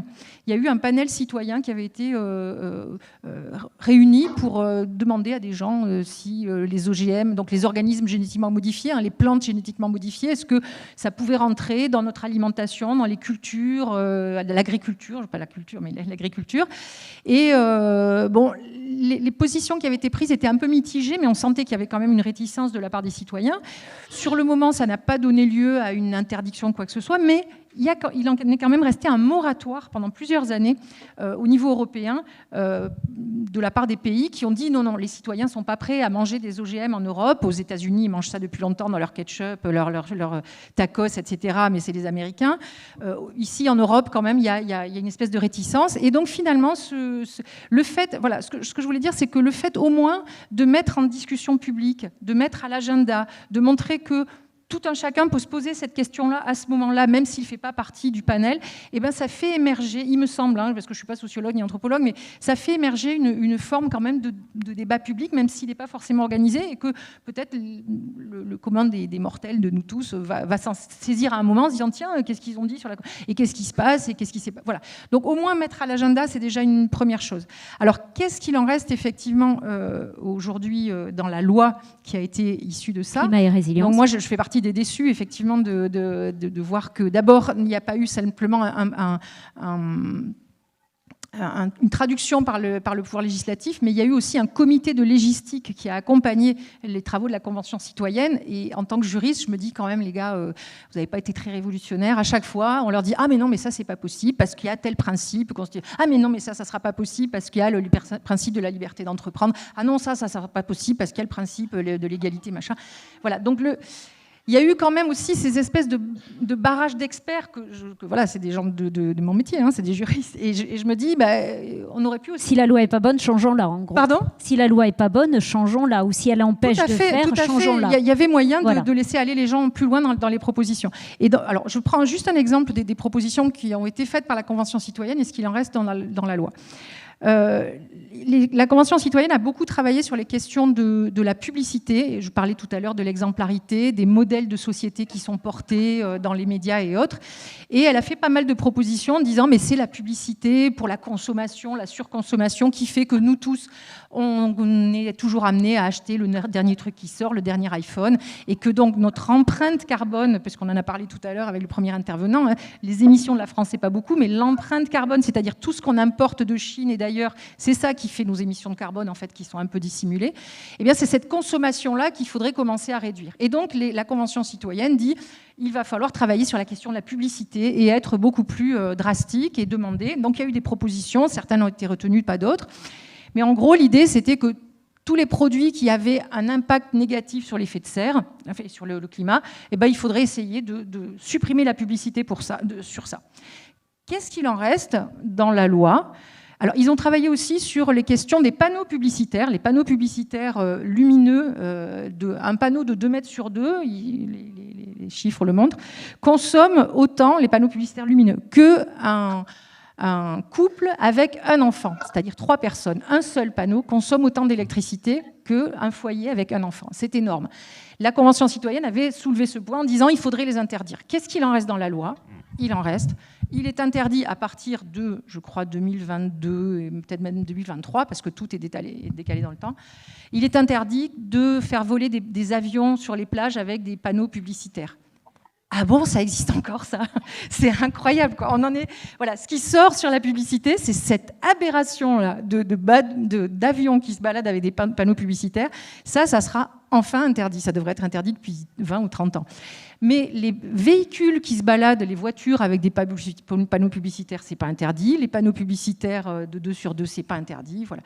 Donc, il y a vraiment eu un raté du côté de ce qui a été vraiment proposé par les citoyens et qui n'est pas repris par les parlementaires. Et peut-être que cette déception, alors dont vous dites qu'elle est intrinsèque à la question de la délibération, il faut aussi se rappeler que chaque fois qu'on regarde des sondages, alors les sondages, ce n'est pas des élections, mais justement, ça permet d'avoir un autre avis peut-être, des sondages d'opinion dans le grand public et dans les parlementaires et les élus. On leur pose des questions sur l'environnement. Dans le grand public, la question environnementale vient parmi les premières, si ce n'est pas la première ou deuxième. Chez les élus et les parlementaires, c'est toujours décalé. Il y a toujours l'économie avant, le développement avant, autre chose avant. Alors que chez les citoyens, au moins sur les questions qui se posent, l'environnement vient plus tôt. Donc quand on passe à de la délibération qui est confiée toujours aux mêmes, est-ce que je vais dire les vieux mâles blancs qui sont au Parlement? Mais voilà, on a forcément cette déception parce que, alors effectivement, je ne suis pas là pour renverser les principes démocratiques, mais on pourrait se demander aussi si vos conseils de développement, est-ce qu'on ne devrait pas changer le nom un peu à un moment? Est-ce qu'on est juste dans la vision du développement aujourd'hui, alors qu'on sait que le développement, au minimum, il doit être durable, et encore ça c'est le minimum, mais que peut-être on pourrait réimaginer le terme en disant est-ce que ça pourrait pas être un conseil de réorientation ou je sais pas, ou d'innovation sociale ou de réflexion sur les modalités du développement, parce que le développement, j'espère que depuis Club de Rome et tout ce qui est sorti derrière, alors, le terme lui-même est quand même critiquable. Justement, parce que je voudrais qu'on laisse le temps à la salle de vous poser des questions à tous les trois, donc préparez vos mains parce qu'on est minuté.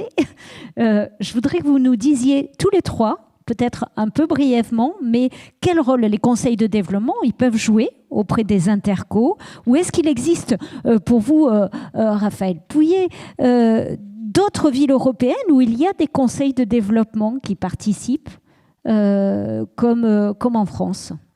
Oui, écoutez, ça, c'est vraiment c'est un questionnement que j'ai eu il y a environ 6 mois et qui m'a amené jusqu'ici en réalité, parce que j'ai un petit peu découvert, entre guillemets, l'étendue des pouvoirs, en tout cas la grande plasticité des conseils de développement en France, avec cette possibilité d'en faire un petit peu ce qu'on voulait, à condition évidemment derrière d'avoir une interco qui veut mettre un peu d'argent.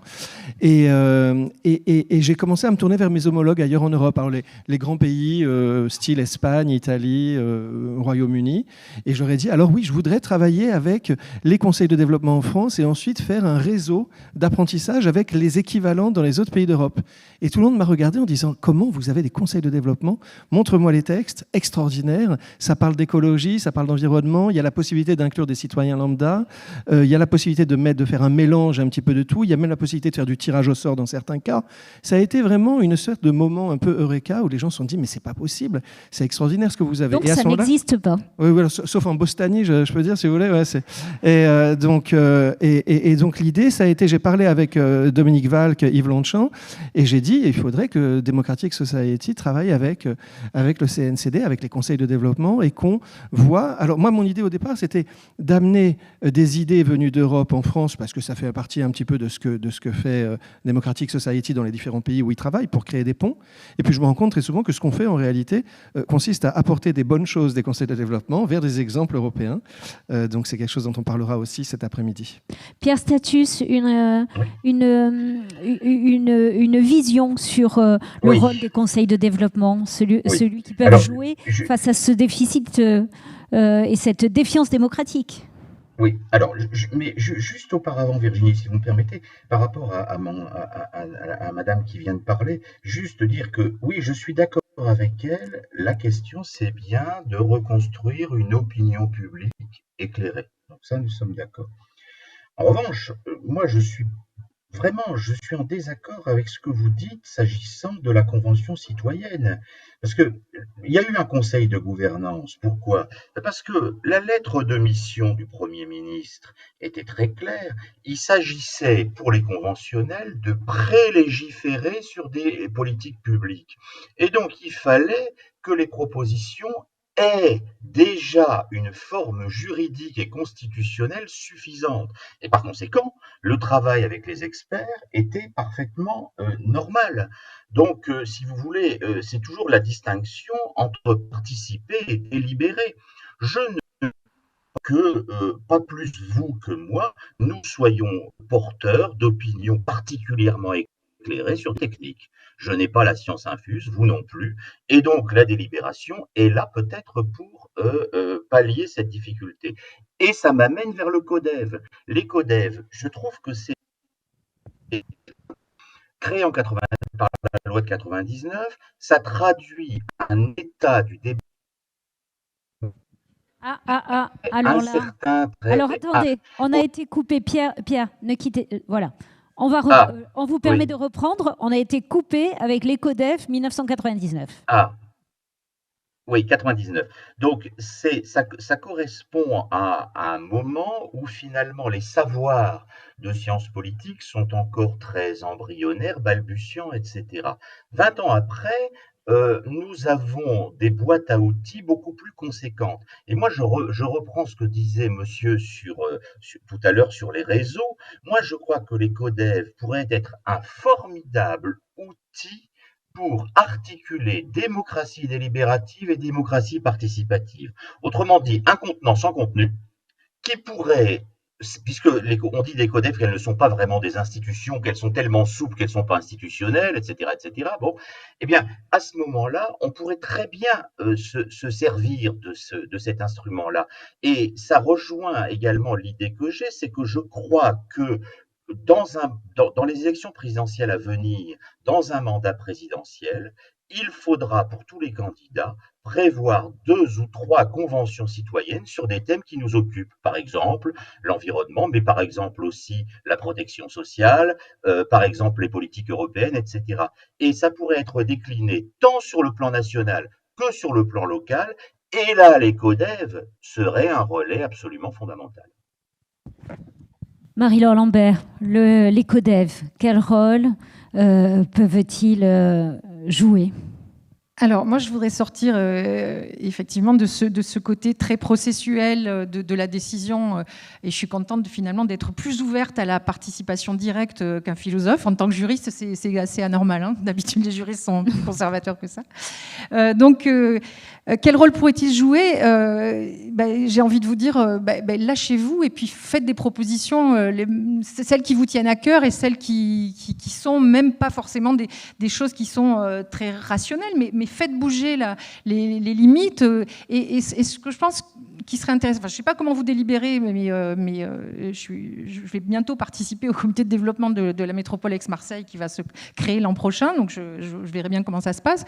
Mais ce qui est intéressant dans ces décisions, dans les processus de réflexion aussi, c'est d'arriver à une proposition commune à la fin, mais de ne pas perdre non plus la trace des propositions qui n'ont pas été retenues.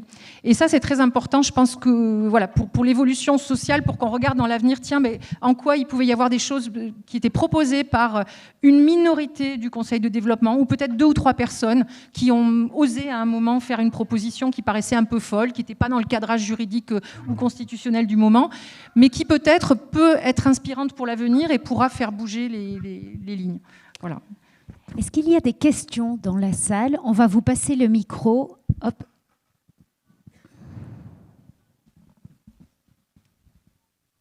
Merci pour tous ces commentaires. Je suis Michel Reynès du comité de développement de l'Albigeois Terre de Bastide.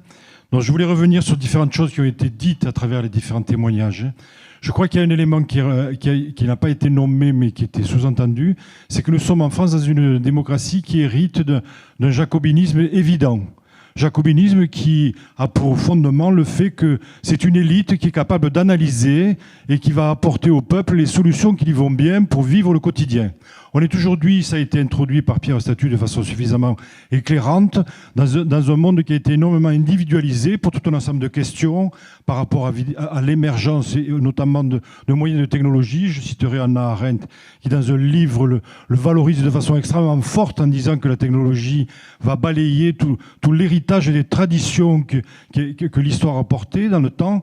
Une vision absolument incroyable. C'est un livre qui a été écrit en 63 et c'est ce qui se passe à partir des fin des années 90. Donc ça pour dire quoi ? On est dans un monde d'une individualisation extrêmement forte avec une complexification des problématiques qui est évidente, inflationniste. Pour dire quoi ? Pour dire que les codev ont un rôle extrêmement important à jouer pour renverser ce jacobinisme et revenir à une approche, alors je vais utiliser une image un peu mathématique, une approche fractale, c'est-à-dire il faut que les individus, vous avez cité les éléments, se sentent à appartenir au monde dans lequel ils vivent. Il y a une notion d'appartenance, c'est le préalable à la notion de confiance. On a confiance aux individus qu'on a autour de soi dans la mesure où on a le sentiment d'appartenir. Alors comment aider à ce développement de confiance et d'appartenance ? Il est évident qu'il y a une reconstruction nécessaire du lien social. Ce lien social existait avant cet éclatement que vous avez situé dans les années 70. Il existait de fait, tout simplement parce que la mobilité personnelle était telle qu'on connaissait tous les gens autour de soi. Donc ça, c'était extrêmement facile. On savait à qui on avait affaire. On était dans un monde de confiance parce que les gens autour de soi, on les connaissait. Aujourd'hui, on est dans un monde de défiance. On est même élevé dans ce sens-là, en se méfiant. On porte même un masque pour éviter que le voisin nous envoie des virus et nous contamine. Donc c'est un autre sujet, évidemment. J'insiste sur la notion de lien social. Les codev doivent être là pour permettre justement de développer à l'échelle fractale, c'est-à-dire au plus près, la participation de chacun pour avoir le sentiment qu'il appartient à ce monde-là. Vous avez fait intervenir des gens qui nous ont fait rigoler tout à l'heure. Pour avoir le sentiment d'appartenir, ce n'est pas en pointant ce qui ne va pas, c'est en partageant des plaisirs. Et la notion de culture, la notion d'événement culturel au sens très large, joue un rôle extrêmement important. Voilà. Merci pour votre intervention. Est-ce qu'il y a des questions dans la salle ? Oui, là-haut, on va vous passer le micro et pendant ce temps, je vous laisse oui, justement, sur peut-être ce qui ira à l'avenir, j'ai oublié de vous parler tout à l'heure d'une initiative citoyenne européenne qui a été acceptée par la Commission européenne il y a 3 jours, ce mois-ci, en octobre, le mois dernier. C'est une initiative citoyenne européenne donc qui vient de citoyens et qui demande à ce que tous les textes européens juridiques qui seront adoptés soient conditionnés au respect de l'environnement. C'est-à-dire qu'il y aurait une conditionnalité environnementale pour toutes les décisions publiques prises par l'Europe. Et pour une fois, la Commission a accepté cette ICE, cette initiative citoyenne, parce que souvent, elle en a baladé plus. Donc peut-être que vous serez amenés dans vos réseaux bientôt à signer cette pétition. Donc il faut maintenant que 1 million de citoyens européens signent cette initiative citoyenne pour qu'elle soit validée et qu'elle donne lieu à une décision de la Commission. Donc voilà, si vous voyez revenir ça, signez cette initiative, parce que c'est peut-être quelque chose qui modifiera les choses dans le bon sens. Raphaël. Merci beaucoup. Je voulais réagir à ce que disait monsieur de la région d'Albi, une ville magnifique d'ailleurs. Et donc je voulais parler du lien social dont vous parliez. Les études sur la période Covid et sur la résilience des territoires face au choc du Covid ont montré que ce sont les territoires où le lien social est le plus développé, notamment par des activités de type délibérative, etc., de type délibératif, sont celles qui ont le mieux fonctionné, notamment parce qu'on y développe des savoir-faire, des manières de faire, une agilité plus grande, parce qu'on se parle. Et on entend aussi souvent des gens qui parlent du phénomène gilet jaune comme venant des endroits où, dans le grand périurbain, dans ces territoires de la voiture, on est moins proches les uns des autres. Et l'exemple que j'aime beaucoup, ce sont les statistiques absolument terrifiantes sur la fermeture des cafés en 20 ou 30 ans dans les communes. Mais c'est hallucinant. Donc cette première chose. Et l'autre chose, c'est quelque chose qu'on oublie parfois, c'est la notion d'intelligence collective. C'est vraiment maintenant enraciné scientifiquement. On a prouvé scientifiquement que en consultant des profils de personnes extrêmement différents, en respectant un certain nombre de règles, on trouve des meilleures solutions, plus de solutions. Et alors il y a l'intelligence collective au sens tout bête. Tiens, il y a cette personne qui a une autre expérience que moi, qui a trouvé une idée que j'aurais pas eue. ce que des maires de petites communes disent souvent. Et puis, l'intelligence collective au sens plus statistique, c'est absolument hallucinant. On fait maintenant des sondages d'économistes. On va prendre, je ne sais pas moi, 2000 économistes. On va les sonder sur le taux de croissance mondiale dans 5 ans. Et puis, en général, la moyenne de leurs réponses est juste. Ce sont des choses maintenant qui sont beaucoup étudiées, notamment par Émile Servan-Schreiber. Ça peut vous intéresser. Merci. Pierre Statssus, si vous voulez réagir, vous me faites un petit signe. Sinon, j'enchaîne avec une autre question. Oui, avec plaisir. Alors, sur l'intervention du monsieur Dalby, bon, moi je suis d'accord avec vous sur la dérive oligarchique, etc. Mais vous savez, j'ai toujours présent à l'esprit ce que j'appelle le théorème Raymond-Aron. Dans ses mémoires, Raymond-Aron dit « Quand je juge l'action d'un homme politique, quand je prétends juger l'action d'un homme politique, je me demande d'abord ce que j'aurais fait à sa place. » Et je vous assure, ça a un effet calmant. Ça permet quand même d'apprendre un peu d'humilité.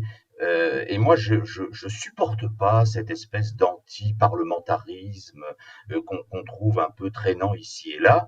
Nos représentants ne nous représentent pas. Ben, si vous n'êtes pas content de vos représentants, présentez-vous, faites de la politique. Bon. Alors, par contre, la deuxième chose que je voulais dire, monsieur a dit quelque chose qui me semble fondamental, c'est la question de l'appartenance. Et ça, je crois, c'est quelque chose d'extraordinairement profond. Pourquoi? Ben parce que nous avons beaucoup, et notamment une certaine partie de l'échiquier politique, pour le dire clairement la gauche, fait l'éloge du déracinement. L'enracinement était à droite, voire à l'extrême droite, on était barrésien, maurassien, que sais-je encore, etc. Et il fallait être déraciné, il fallait être un individu nomade, un citoyen du monde, etc., etc. Il se trouve que, évidemment, nous sommes aujourd'hui dans un mouvement où où on comprend qu'il y a ceux qui sont de partout et ceux qui sont nés quelque part. Et ceux qui sont nés quelque part, pour reprendre Brassens, ce ne sont pas nécessairement tous des imbéciles. Par conséquent, il y a bien une politique de l'enracinement qui ne soit pas une politique autoritaire qui est à repenser. Et je crois que cette question de l'appartenance, je vous rappelle que c'est une philosophe de gauche, Simone Veil, qui a écrit un livre qui s'appelle L'enracinement. Je crois que c'est fondamental, cette affaire-là. Alors, il y a une autre question en haut de la salle. Vous avez un micro. Madame, on vous écoute. Oui, bonjour. Sylvie Hernandez, je suis animatrice du Conseil de développement du Pays d'Arles.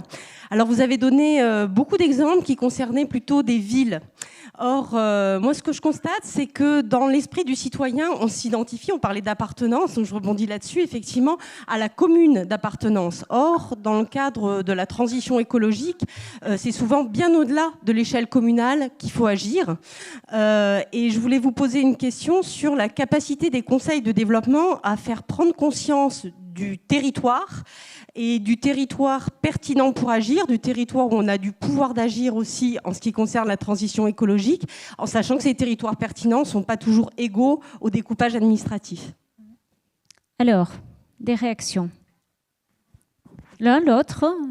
Non, mais écoutez, il y a cette idée, effectivement. Alors, quand on parle à des maires et de petites communes, ils vont vous dire, de toute façon, tout se joue au niveau de l'interco, je ne peux rien faire. Bon, maintenant, avec la loi Lecornu, il y a quand même des aménagements possibles.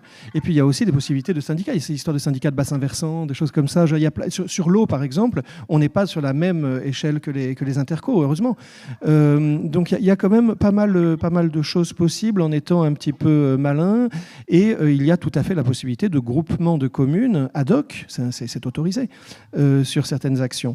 Donc voilà, le pouvoir d'agir des maires aussi est important et la possibilité aussi pour les maires de s'allier des gens. Alors voilà, donc d'aller s'allier même un CODEV, hein, je veux dire, un conseil de développement. Je crois que l'appellation CODEV n'est pas toujours celle qu'on préfère, donc d'un conseil de développement, et de voir comment s'y prendre. Mais en règle générale, il est aussi possible d'avoir des actions exemplaires sur les petits budgets dont on dispose. Moi, si vous voulez, sur l'action des conseils de développement, moi, ce qui m'intéresse peut-être le plus, c'est la possibilité de s'inscrire dans cette notion de gouvernance des transitions et d'aller influer en allant désigner des thèmes qui sont à l'intersection donc du délibératif, des modes de consommation d'énergie, etc., d'aller donner le ton de ce qui peut se faire et d'aller influencer directement ce que peut faire une intercommunalité. Alors, Vous voulez réagir? Alors, je vais venir, moi, à côté de vous, Dominique, pour vous donner mon micro. Merci. Donc, je voulais juste apporter un complément par rapport à votre question et finalement répondre aussi à une forme de défiance ambiante vis-à-vis de la représentation et des élus. C'est le périmètre du projet qui doit faire le périmètre de la réflexion politique et publique et donc de la décision. Or, et comme vous le disiez, l'élu communal dit mais c'est l'interco qui décide, et on a un vrai problème en termes de gouvernance des transitions, c'est-à-dire que tout ce qui est décidé au quotidien est décidé par des élus qui ne sont pas élus au suffrage universel direct. Et ça pose un vrai problème de gouvernance. Donc c'est une vieille question qu'on se pose au niveau de la CNCD. Bon, à chaque fois, on nous renvoie dans nos 22, évidemment. Pour autant, il va falloir sérieusement remettre ça sur le métier. Et ça va être un petit peu consubstantiel des solutions à apporter à cette défiance ambiante vis-à-vis, encore une fois, des institutions. Et là, pour le coup, l'heure est grave. Il faut qu'on fasse quelque chose. Merci beaucoup. On a une question, ça sera la dernière. Bon, Marie-Christine Simian, Conseil de développement Grenoble-Alpes Métropole. Je voulais un peu mettre les pieds dans le plat, c'est tellement bien, à propos et relever le côté de la magie d'Ontario. Pour moi, l'idée qu'un sondage va donner une réponse parce qu'on a un échantillon représentatif de quelques personnes et qui vous apporte ce qu'on attend.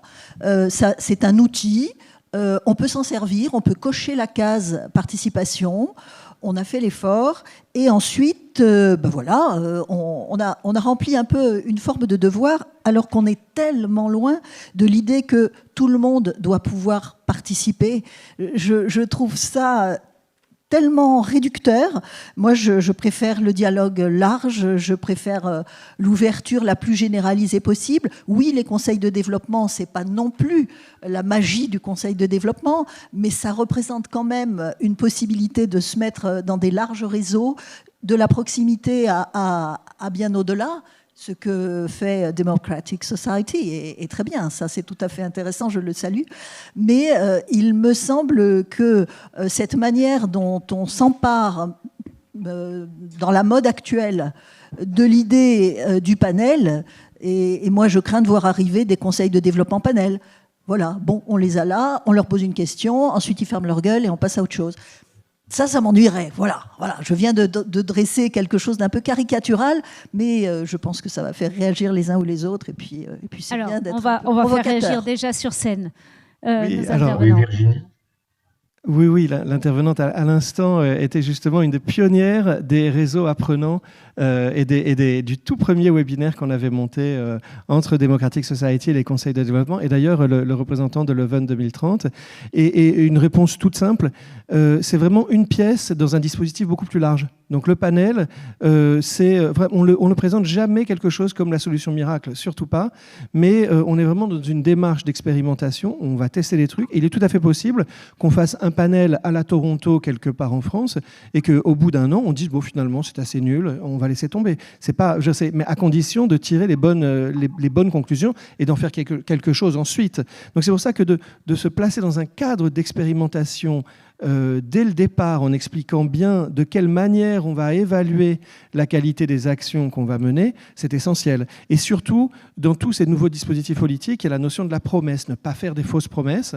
Et au contraire, ça peut vraiment intéresser les habitants que d'être impliqués dans quelque chose dont on dit c'est progressif, c'est itératif, on va essayer, vous nous direz ce que vous en pensez. Voilà, c'est cette idée vraiment, et encore une fois, on est dans cette notion de design participatif de la politique publique locale. Pierre Status, vous voulez réagir? Oui, deux choses. Moi, je partage tout à fait. Assez rapidement, on est dans 8 minutes avec Monsieur le Ministre, donc on ne peut pas différer. Voilà. Je partage tout à fait ce qui vient d'être dit sur l'expérimentation sociale. Je pense qu'effectivement, c'est la bonne entrée, et ça me rappelle un débat entre Walter Lippmann et John Dewey, Dewey étant un philosophe de l'expérimentation sociale. Mais je passe. Non, ce que je voulais dire simplement, c'est sur la participation. Je crois qu'il faut pas oublier non plus une chose, c'est que nous ne sommes plus à Sparte ou à Athènes. Et donc, nous n'allons pas consacrer l'essentiel de notre temps à participer à la chose politique. La participation sera intermittente. Nous sommes dans des sociétés de l'économie et de la culture. Ne rêvons pas d'une société qui serait entièrement tournée vers la délibération. Ça, c'est une blague. Il faut multiplier les expérimentations et effectivement y mettre fin lorsqu'on estime qu'elles n'ont pas produit les effets attendus. Et d'ailleurs, est-ce que tous les citoyens ont envie de participer? Mais bien sûr, mais non. Certains préfèrent aller faire du sport le samedi après-midi plutôt que de lire les statuts des CODEV. Bon, voilà. Alors, je vais vous demander un mot de conclusion à chacun sur cet échange qui nous a animés ce matin et sur cette thématique, comment développer l'agir ensemble pour réussir les transitions. Oui, alors moi, il y a une citation qu'on sort tout le temps, je crois que on l'a attribuée à Bossuet, je crois, que les mêmes causes apportent les mêmes effets, grosso modo. Alors c'est dit dans la langue de l'époque, la langue de Bossuet, c'est encore autre chose. Je crois que c'est Bossuet, pardonnez-moi si je me trompe. Et il y a une citation un petit peu moins connue de Paul Valéry qui dit, quand on dit que les mêmes causes apportent les mêmes effets, on n'a rien dit. Parce qu'on n'a jamais les mêmes causes exactement, on n'est jamais capable d'analyser et d'identifier précisément les faisceaux multiples de causes et les faisceaux multiples des effets. Et donc, sans doute, 40-50 ans avant, il a parlé de ce qu'on fait maintenant en matière de diagnostic, de cartographie d'un système hyper complexe dans lequel on vit. Et ce qu'on fait lorsqu'on implique des habitants, des citoyens, dans un processus d'intelligence collective au sens large, qui peut donner du délibératif, pour une action publique qui soit davantage sur mesure, eh bien, c'est précisément ça. C'est d'aller voir qu'il n'y a jamais les mêmes causes, jamais les mêmes effets, et que dans chaque endroit, dans chaque localité avec son histoire propre, eh bien, les habitants du cru ou les habitants récemment arrivés ont des choses à dire dont ne devrait pas se passer l'exécutif, le gouvernant. Marie-Laure Lambert. Oui, je pense qu'au-delà des questions de ce qu'il y a à délibérer, à discuter et à dire, on est peut-être aussi, notamment sur la question de l'urgence climatique, dans le moment de faire. Et donc, je ne sais plus si on avait prévu d'en parler, mais il se développe aujourd'hui sur tout le territoire des sociétés citoyennes d'énergie renouvelable. Tout à l'heure, vous avez parlé de Totnes et Rob Hopkins, qui est la personne qui a lancé ces initiatives de transition à Totnes, n'était pas le maire de Totnes. Il était juste un citoyen avec des oreilles décollées et un physique d'anglais. Et il a lancé avec des copains qu'il connaissait autour, voilà, toujours ce lien et cet enracinement, l'idée des villes des communautés en transition. Et vous faites d'ailleurs partie, Marie-Laure Lambert, d'une société citoyenne d'énergie renouvelable, Massilia Sun System, je crois. Massilia Sun System, qui est une société donc citoyenne créée à Marseille. Donc à Marseille, les gens se parlent peut-être plus que dans les autres grandes villes, et on arrive à faire des réseaux comme ça. Mais il en existe un peu partout en région PACA, donc c'est soutenu par la région, c'est soutenu par des collectivités locales. Et donc, voilà, en tant que simple citoyen, moi je ne sais pas poser un panneau photovoltaïque, mais je donne un coup de main sur comment on fait pour déposer une déclaration préalable, etc. Et on est un groupe, on était 23 au départ, on est 123 aujourd'hui. Donc voilà, c'est des choses qui peuvent se faire. Donc les conseils de développement, essayez aussi d'accueillir ces initiatives qui se réalisent sur les territoires, de leur donner peut-être de l'audience et de leur donner des aides et de convaincre les élus d'aider toutes ces pratiques citoyennes qui se font sur les territoires. Pierre Status, un mot de conclusion. Oui. Bref. Mais moi je suis... Oui, je vais être très bref. Je suis assez optimiste, à vrai dire, à condition de la chose suivante. Nous sommes dans des démocraties représentatives et personnellement, je ne souhaite pas en sortir de cette démocratie représentative. Je n'ai pas le rêve d'une démocratie directe. Et par conséquent, je crois qu'il faut intégrer les processus participatifs et délibératifs à cette démocratie représentative qu'il faut faire évoluer. Et donc, c'est ce que je vous disais tout à l'heure, constitutionnaliser, par exemple, l'idée de 2 ou 3 conventions citoyennes déclinées localement en s'appuyant sur les CODEV par mandat présidentiel, et puis réfléchir à un Conseil de la République qui se substituerait au Conseil économique, social et environnemental, et qui serait un Conseil de la République et du diagnostic. Merci beaucoup. Merci à tous les trois. On va vous applaudir ici. J'espère aussi que ceux qui nous suivent en direct de chez eux ont profité de ces échanges riches et de ces questions qui étaient posées ici dans la salle. Je vous laisse regagner la salle tous les deux. Encore merci de vos interventions.